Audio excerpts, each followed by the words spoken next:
इस वक्त मैं बहुजन समाज पार्टी के ऑफिस में हूँ और आप देख सकते हैं कि बहुजन समाज पार्टी के ऑफिस में लोगों का तांता लगा हुआ है। लगातार लोग ये कहते थे कि बहुजन समाज पार्टी में जो लोग हैं वो इलेक्शन लड़ेंगे या नहीं लड़ेंगे, कैंडिडेट होंगे या नहीं होंगे, लेकिन अब आप देखिए यहाँ पर रात दिन यहाँ तक सुना जा रहा है कि 2-2 बजे तक रात को तांता लगा हुआ है लोगों का, और लोग ये चोरी छुपे आके कह रहे हैं कि हमारे इलाके में कोई उम्मीदवार दीजिए ताकि हम भी बहुजन समाज पार्टी का दामन थाम सकें और कुछ बदलाव ला सकें। क्योंकि लोगों ने जो पिछले 10 साल 12 साल में देखा है वो यहाँ के स्थानीय लोग जानते हैं। हमारे साथ 2 पूर्व सांसद हैं और जिनके कंधों पर जम्मू कश्मीर की राजनीति टिकी हुई है और यहाँ पर किस तरीके से उम्मीदवार जिताने हैं, क्या रणनीति चल रही है, ये सब आपको बताएंगे। कुछ ही मिनटों में सारी बात समझाने का प्रयास करेंगे। राजाराम हमारे साथ हैं, पूर्व सांसद। सर मुझे एक बात बताइए, जम्मू कश्मीर में आपने ये बदलाव कैसे ला दिया, ये बदल कैसे गया? अब ये इतने सारे लोग और हमें भी 1-1.5 घंटा वेट करना पड़ा कि बात करनी है, बताइए तो सही कौन कौन उम्मीदवार हैं। सबसे पहला सवाल ये है कि कितने उम्मीदवार उतार रहे हैं?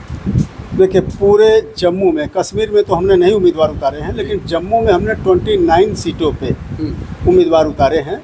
और जहाँ तक दूसरा सवाल है बदलाव का, तो बदलाव कोई एक बैग नहीं आया है।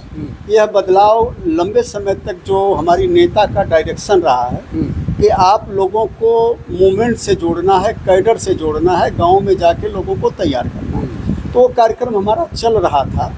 और उसके तहत आज अगर आपको थोड़ा वेट करना पड़ा तो उसके लिए हम क्षमा चाहेंगे, लेकिन इतना था कि अब लोग जो चुनाव लड़ रहे हैं उनको दिशा निर्देश, गाइडलाइन और आगे का प्लान देना था जो नेता के हमारी बहन जी ने दिया है, तो इसलिए थोड़ा सा लगा है। तो आज देखे होंगे कि इस तरह का बदलाव ये पहले से जो नेता की प्लानिंग थी उस पर वर्क करके आए, तो कुछ बदलाव आपको नज़र आ रहा है। यहाँ तक खबरें मिल रही कि एक विधानसभा पर 3-3 उम्मीदवार अप्रोच कर रहे हैं। बड़ा मुश्किल हो रहा है, टफ हो रहा है। 3-3 बजे तक मीटिंगें चल रही हैं रात को कि किस तरीके से किसे फाइनल किया जाए। तो कितनी उम्मीद करें कि आप बहन जी की झोली में इस बार जिता करके उम्मीदवार डालने वाले? देखिए, इससे ये प्रतीत होता है कि हमें लगता है कि बीजेपी, कांग्रेस और एनसी के चेहरे लोगों के सामने बेनकाब हो गए। अगर हमारे पास इतने लोग आ रहे हैं तो कहीं न कहीं इन लोगों को लंबे समय तक जो सत्ता में रहे उनसे भरोसा उठ चुका है। एक तो ये है स्पष्ट कि ये।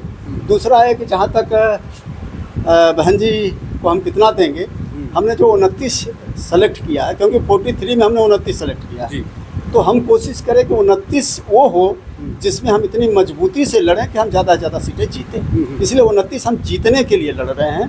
हम तो कोशिश करेंगे कि सारी बहन जी को दे दें। आपकी पार्टी के कई लोगों का 4 से 5 किलो वजन कम हुआ है, क्या रणनीति बनाई है कि लोग अब भाग रहे हैं, काम कर रहे हैं, दिन रात काम ले रहे हैं वर्करों से? मुझे लगता है हमारे साथियों का घटा वो भी ठीक है, मेरा भी 5 किलो घटा है मेरा भी घटा है, और हमें हमारे सांसद जी का भी 3-4 किलो घट गया। हमारे साथ करीमपुरी साहब हैं, उनसे भी जान लेते हैं। करीमपुरी साहब, आप लोगों को लोग सुनते हैं, लोग पसंद करते हैं, तो हमें कभी कभी मौका मिलता है।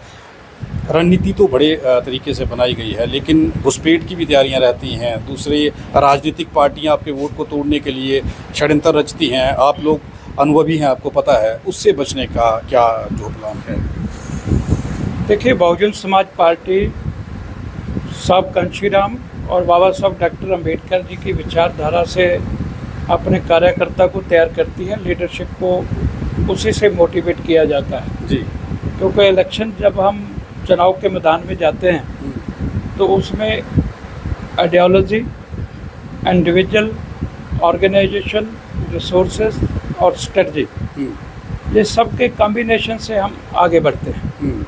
तो हमारी टीम ने बैठ के इन सब मुद्दों पे बहुत अच्छे से वर्कआउट किया है, और जिससे हम लगते हैं कि ना कोई बाहरी घात ना कोई भीतर घात इस बार लगेगी नहीं। और बहुजन समाज पार्टी की लीडरशिप, बहुजन समाज पार्टी का वर्कर एकजुट होकर के इस चुनाव के मैदान में है और अच्छे नतीजे लाने के नज़रिए से लगे। जी राजाराम साहब, लास्ट सवाल है मेरा, क्योंकि आप लोग निकल रहे हैं, समय नहीं है। सवाल ये है कि यहाँ पर वादे ये किए जा रहे हैं, बिजली मुफ्त दे देंगे, 300 यूनिट पानी फ्री दे देंगे, ऐसी बातें कही जा रही हैं, लेकिन बहुजन समाज पार्टी की ओर से कोई ऐसा वादा नहीं है। क्या वादा है लोगों से, क्या आश्वासन है लोगों के लिए जो लोग भरोसा करें? क्योंकि लोग तो जुड़े हैं आपके साथ, लेकिन कोई वादा तो होगा।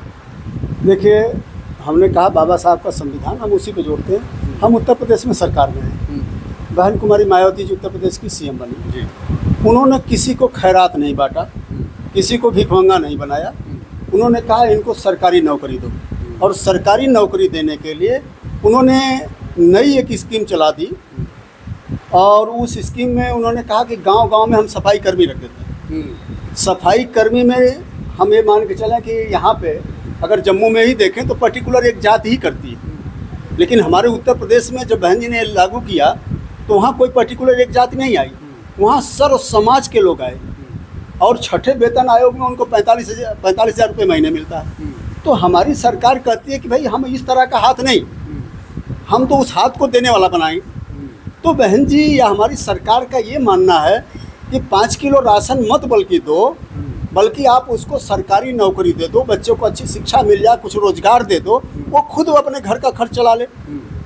तो कहीं न कहीं ये मुफ्त वाला जो उन्होंने किया है वो वोट लेने के लिए किया है, अन्यथा जहाँ इनकी सरकारें पहले से, जहाँ चुनाव नहीं है वहाँ क्यों नहीं मुफ्त बांटते। जम्मू कश्मीर के लोगों के लिए क्या खास है, क्योंकि यहाँ पर ये कहा जा रहा है कि अब अखबारों के पहले पन्ने पर धर्म, जाति, इन चीज़ों पर छप रहा है जो राजनीतिक पार्टी, आपको भाजपा को वोट करना होगा, तो उसका क्या आपके पास है? नहीं, हम ये कहेंगे कि आपको लोगों के बीच में जाना है तो कुछ न कुछ तो बोलना है।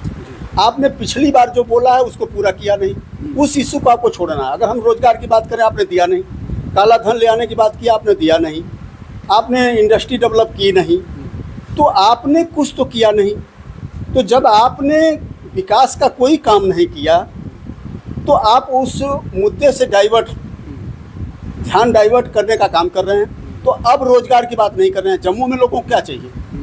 युवाओं को अच्छी शिक्षा और नौकरी चाहिए भाई, तो वो चीज़ें आप बात नहीं कर रहे हो, फिर आप धर्म पे चले गए। मतलब मुद्दे से भटकाया जा मुद्दे से भटकाया जा रहा है। ये एक बड़ी बात है कि भाजपा जो है वो मुद्दे से भटका रही है, लोगों को गुमराह करने का प्रयास कर रही है। और यहाँ पर एक सवाल है कि हम लोगों को भिखमंगा नहीं बनाएंगे, ये बहुजन समाज पार्टी का दावा है। लोगों को कमाने के काबिल करेंगे, शिक्षा देंगे, नौकरी देंगे, ताकि वो कमाएं और अपने इलाके की डेवलपमेंट, अपने परिवार का गुजर बसर अच्छे से कर सकें। आप, मैं कैमरा घुमा के कहूँगा, दिखा दीजिए कि कितने सारे लोग अब तैयारी कर चुके हैं, कमर कस ली है, और 29 सीटें जो हैं वो बहन जी की झोली में डालने की तैयारी की गई। अब कितनी सीटें निकलती हैं, कितने उम्मीदवार जीतते हैं, और जीतने के बाद जम्मू कश्मीर में क्या बदलेगा? क्या आपको 96 का दौर याद आ रहा है?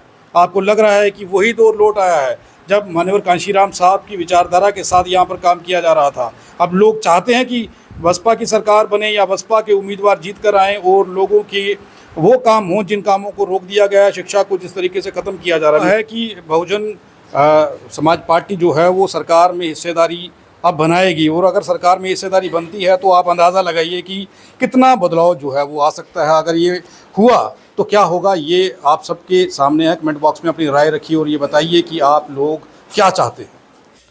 हम किसी भी प्रकार का कोई विज्ञापन नहीं लेते हैं, हम आज़ाद पत्रकारिता करते हैं। अगर आप चाहते हैं कि आज़ाद पत्रकारिता ज़िंदा रहे तो RTI इंडिया न्यूज़ का आर्थिक सहयोग करें।